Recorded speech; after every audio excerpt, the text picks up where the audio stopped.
All right, it's time to do another video podcast of a very hot topic. Now, if you're new to my podcast, welcome. If you're subscribed to my channel, you may have seen the previous podcast where I talked about a 100-pound blue catfish being put into a tiny, tiny pay pond, a trophy pay lake. Now, a 100-pound fish is a very rare fish, and I got a ton of comments saying that it was not a 100-pound fish. The trophy pay lake, they're the ones that said it was a 100-pound fish. That goes to show that they're rare. I have not seen another 100-pound fish caught since then, although it's only been a few weeks, and I can't remember one caught before then. They're rare. They do not deserve to die in one of these small pay ponds. Now, what made me really, really angry and caused me to wait this few weeks before doing this video was a comment someone left on that video. And it was unimaginable of what they did. If you are a trophy angler, if you are a tournament angler, this should make you angry. I know it made me angry. Now, I'm going to paraphrase what they said, and then I'm going to provide some evidence that might actually show that they were correct. They said that 6 hours later, that fish was snagged by somebody. And the person who snagged it won 3 tournaments. They won the holiday tournament. They won the weekly or bi-weekly tournament, something like that. And they won the monthly tournament. So basically, they won all these pay lakers money potentially by snagging a big catfish. Now, obviously, this was just some random comment on my YouTube channel. Potentially someone in the know, I don't know. However, they did a video of the catch.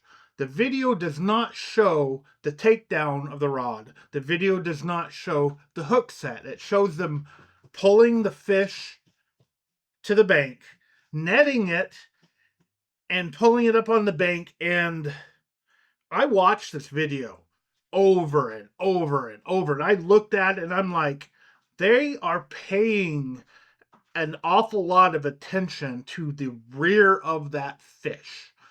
I even get to see the mouth a couple of times, and all I saw was no hook and possibly a sore on the side of the mouth. Maybe the sore was bait and it was hooked in. I don't know. I didn't see a line. I didn't see a hook. And they had a focus, an actual focus on the rear of that fish. They also had trouble getting it out of the net. Anybody knows you just stick your hand in its mouth, and you can, even as a trophy pay laker, you can slide it gently out of the net. And they weren't doing that. They were focused on the back. They had trouble getting the back of the fish out of the net, which it made me think, okay, the hook is in the fish and in the net. And they had to fiddle. They got the hook out of the net.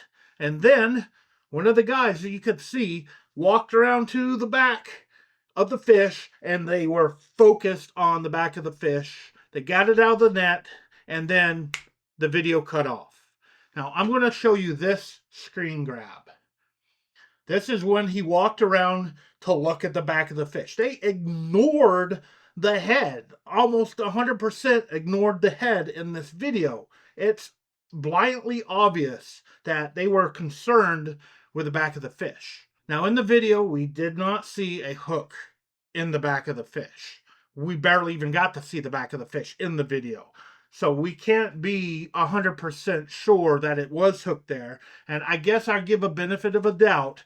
Both the owner and the thing that caught the catfish, they both said that it had swam into someone else's lines and got wrapped up in their lines. And then when they got it to the bank and netted it, it popped the hook. So maybe they're right. I don't know. What I would like to know is the winner a friend of the owner of the pay lake, or are they related to them somehow? That would definitely start showing, the colors of the pay lakes, because we know this. We have seen it happen before where these trophy pay lakes that are out there in Kentucky and Ohio, they lie, they cheat, they try to misdirect you and tell them that we're not getting fish from here, we're getting fish from over here. And then their live well trucks get caught down in Wheeler. And I confronted one once. I said, "Hey, your live well truck was just seen at Wheeler." "Oh no, we don't break the law. We don't go down there." Okay, then why was your live well truck down there? It's one of those things. Is just, I guess, the best thing I can say is make up your own mind. What do you think? Was this fish snagged? Was this a wrong tournament? I mean, there's two big issues. The first issue is I have beef with hugely the weight of the fish. Now, I'm going to just I don't know how this fish was caught, so I'm going to speculate greatly here. Someone caught a 102-pound fish and they weighed it and they're like, "Oh, I got a 102-pound fish." They called up someone they know that has a nice big 100-pound tote. They threw it in the tote and drove to someone else they know that has a live well truck, put it in that live well truck, drove that live well truck to the pond, and they put it in the pond. Now, if it was only the live well truck, okay, it's a few hundred miles less. But they got it from somewhere. It had spent time out of the water in a live well and then dropped in a pond.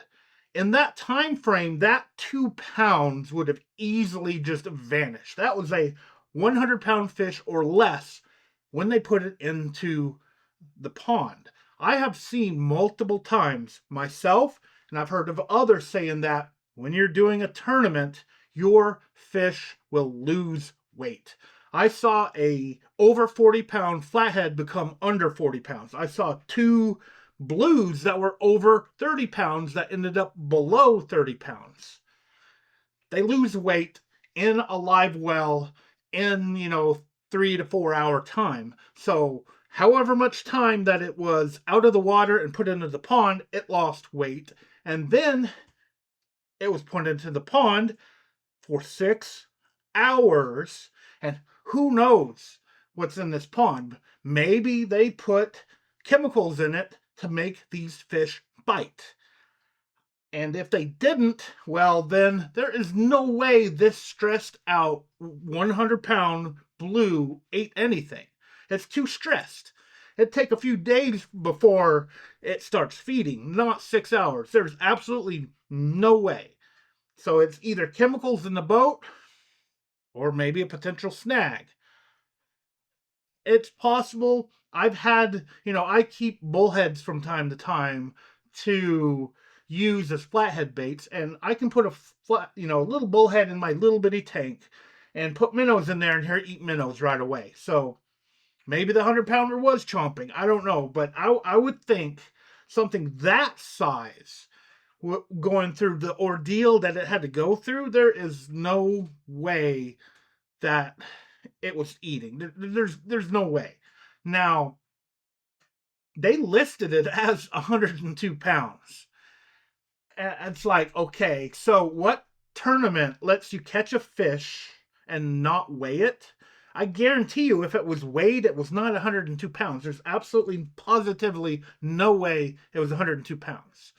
So if they would have weighed it, they would have put it up, 96 pounds. But no, they put it up as 102 pounds. And what tournament just guesses the weight? It's like, it was 100 pounds 6 hours ago. It's 100 pounds now. You win. Really? It's like saying that the Tennessee state record, you caught it 119 pounds 9 months ago. Okay, it's 119 pounds now. You're not getting the state record. They weighed that fish. It was heavier than 119 pounds and was the new state record for Tennessee. Mr. Burkhart caught that in this video above in this iCard. Now, I will tell you what fish will never become a state record. That 100-pound fish that was put into that pond to die. And in fact, ever since that guy caught that fish, it hasn't been seen again. It's been weeks. Nobody has caught it again. They had that fish tagged. So what most likely happened was it ended up in a wheelbarrow leaving the pay pond. One of the things these trophy pay lakes do, they will advertise like crazy that they have a 100-pounder that they're stocking in the lake. But as soon as that 100-pounder dies and gets wheelbarrowed out, silent as a mouse. Now I'm quite sure I'm getting red in the face over this.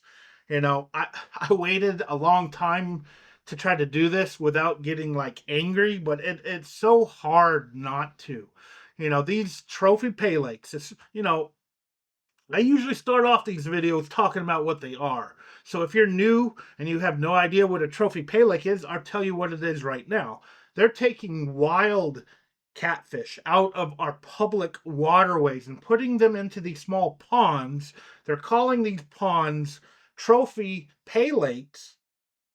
They are offering money to catch them. So you pay to get in, you pay to be part of the tournament, and whoever gets the biggest fish wins all that money. These ponds used to be you either paid to get in or you went in, caught fish, and paid for the fish you caught, and you take them home and eat them. They were farm-raised fish. Farm-raised fish, you might be able to get up to maybe a 20-pound blue channel hybrid as a farm-raised fish, but most of the time, it's 1 pound or less channel catfish. They grow them up a little bit, and you take them home to eat. That was the old style pay lakes, and you don't make much money that way. I went to the Cross-Eyed Cricket when I was a kid. They stocked trout, they stocked catfish. The catfish ponds had parasites in them, and they rarely let anybody ever actually fish them because they didn't want people taking home, catfish with parasites in them. And just look at some of these pay lake, fish. They are all diseased. Now, the trout, they did good. I could use a rooster tail and catch every single trout in that pond. I'd fill up everybody's buckets. And what you did, you went there, and what you caught is what you kept and paid for. Most of the time, people weren't using rooster tails like me, using corn and cane poles and not catching anything, which when their patrons are not catching anything, they're not making any money. The Cross-Eyed Cricket now is in RV park. I do believe that they filled in their ponds. They don't do the ponds anymore. It's an RV park because it was losing them money. Someone figured out that if they put a big fish in the water, they get more people coming in. And then they started charging for people to come in. And then they started putting, 1,000 to 3,000 pounds a week of trophy fish caught from our public waterways into their trophy pay lakes. And they wheelbarrow out fish every single day because these ponds are tiny. They die in them. No matter what you do, blues, especially blues, are hard to keep in a pond. Now, a flathead, I was told a story once that someone owned a pond. They had a bunch of flatheads in it. And the flatheads took over the pond, ate everything in the pond, and over like 10-year period, there ended up like 5 flatheads total. And basically all they were doing was eating the random frog or whatever that would go in, and they were becoming cannibals. They would eat their own offspring because, you put 10 in a 20-acre pond, those 10, that's it. That's all that's going to be in that pond because they're such ravenous eaters. Now, they're putting 1,500 pounds of these fish in the pond on a weekly basis, more or less, depending on the lake. Some of the bigger guys, they've even claimed that, oh, we've put 9,000 pounds in on one at one time. 9,000 pounds. They're lying. They did that on purpose so we would talk about it. And that's another thing. I don't want to turn my channel into a talk about pay lakes thing, because negativity also is advertisement. So, oh, they got 100-pound fish, I'm gonna go fish it. There's people that are going to do that, and they're going to watch for these videos. They're going to watch and follow all these pay lakes, and they get a 100-pounder. They're going to drive 200 miles.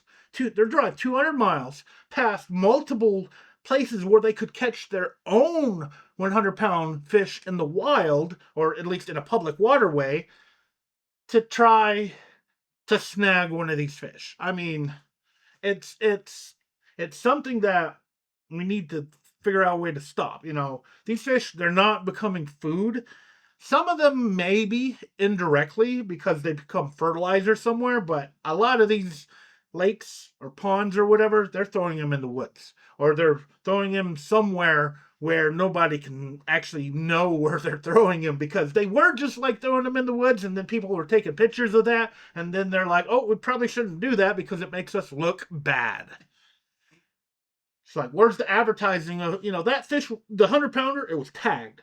So when they found it on the bank and put it in a wheelbarrow, the tag's right there. Why not take a picture of it? It's like, oh, our poor little 100-pounder died. Are they going to do that? No, of course not. Now, I've said before in the past, I really don't know how to address this. There's only one organization that I know that's trying, and they're going the political route, and that is like the slow way of doing anything. And you know, if these pay lakes figure out which politician that they're talking to, they will start talking to them themselves. And who knows, a little bit of money on the side, and they'll start ignoring the the organization that's trying to deal with this in a political manner. And that's pretty much the only way we can do this. We've got two ways that we can deal with this. Education, which means I'm putting out these videos.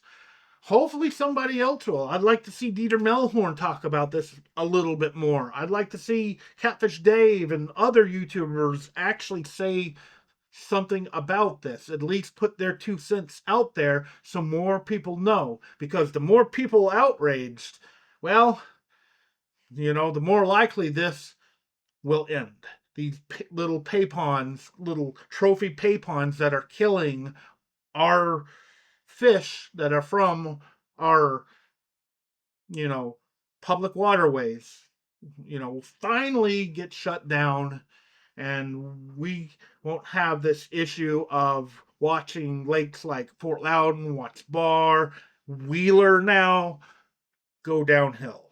Obviously, the other way is politics, and I hate politics. Definitely leave a comment below of what you think about this issue. I know there's a lot of people that actually like these lakes, and they have every excuse in the book as to why they actually go there, and they're just excuses. They're not, saying like, oh, the pay pond is for someone to catch big fish that doesn't have access to big fish.